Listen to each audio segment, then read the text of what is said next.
Director of the Jeffco EMA, Jim Coker. He joins us now by phone. Jim, good morning.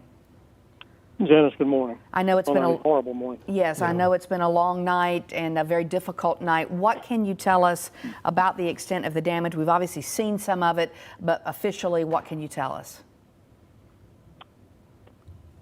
We will have a much better idea once daybreak arrives as far as damage assessment. Right now, what we know is Fultondale was hit very hard. Center Point was hit hard. And starting right there at I-65, which was closed for a good long time due to high-tension power lines down.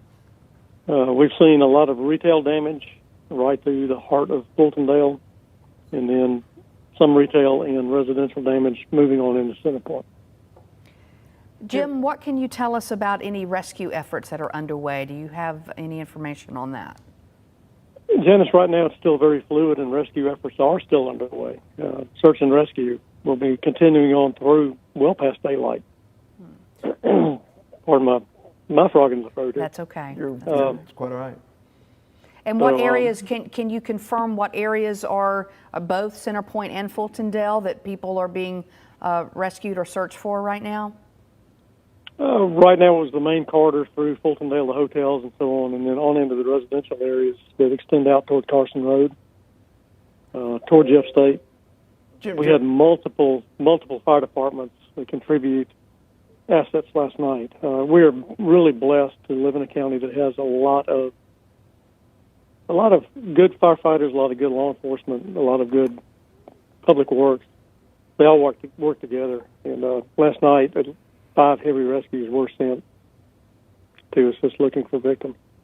It is great to see those other agencies assisting there. Jim, this is Mike Deverly. Just real quickly, though, you mentioned some of the rescue efforts. Can you talk about some of the areas where folks were rescued? I think you might have mentioned some of the hotels. And how many? Do you have an estimate number? How many folks were actually trapped that you're able to get out of structures? Mike, I don't have that number yet. Still early. We do need to get to the daylight so we can count people and make sure we don't have any missing people. Accountability is very important. And it appears a widespread too. There's damage appears to be in a lot of areas of Jefferson County, obviously from Fultondale to Center Point. But we got some information. Mike just mentioned it a few moments ago of one of the mobile home parks. Mike, what was that? It was a Ruska mobile home park off of Carson Road, Highway 79 there. Any information there? Because the person who sent me the information said that there might be some people who are actually trapped in that area. Mike, I've not seen that personally yet. Okay. But this is still very fluid, and search and rescue is still underway. And Jim, how much right now difficult is that? A challenge is that with obviously some power lines and some roads that may still not be open. That is always a challenge. Thank you to our Jefferson County roads and transportation crews who are out since shortly after this happened. They helped clear the roads to allow responders to get in. Mm-hmm. That is always vital because if you have power lines down and debris in the roads, you cannot get rescue apparatus, rescue trucks, and so on into the area. So their contribution is absolutely vital. You know, Jim, it wasn't super late, but it was late enough that a lot of people had already gone to bed, and that is always an issue when these storms come through that time of the night, just before 11 o'clock. It absolutely is. In Alabama, we know, we're not the plains. You can't see these things from a long way away. So when you have a tornado appear from very heavy rain and so on, and our geography here, it's hilly.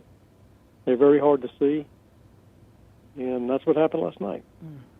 Jim Coker is the director of the Jefferson County EMA. Jim, again, I know it's been a long night. We appreciate you so much.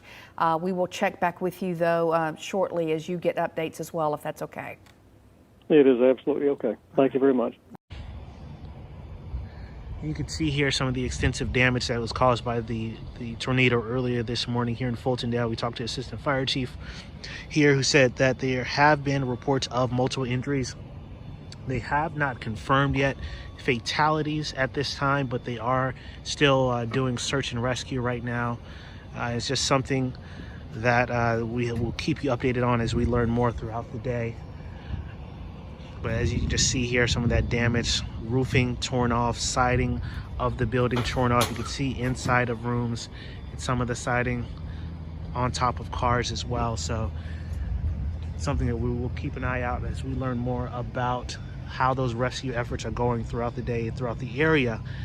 And just to give you an idea of the interstate, can't really see it that well, but over there, police power crews are still working on those because there are power lines that are down.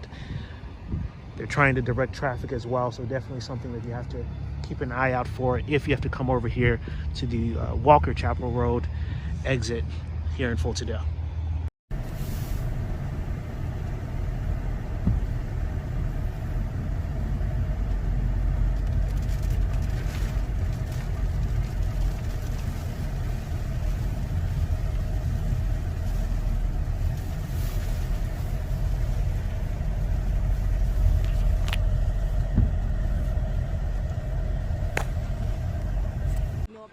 Here tonight? Looks like we may have had a close tornado or maybe a small tornado touchdown right off of the 500 block of Sun Hill Road. We got quite a bit of damage, looks like to Hilldale Baptist Church and where our rec center is.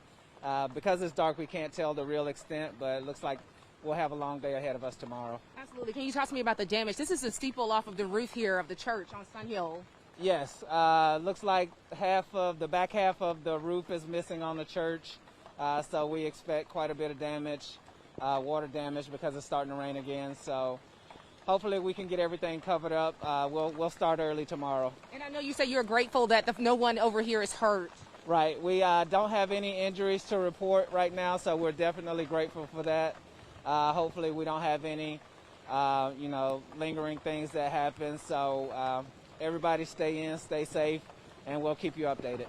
It sounds like that wind, was it? It was real hard because me and her was running to the hallway trying to close the door so make sure we was okay in the hallway. Were you all awake? Yes. They both of us up because I was asleep.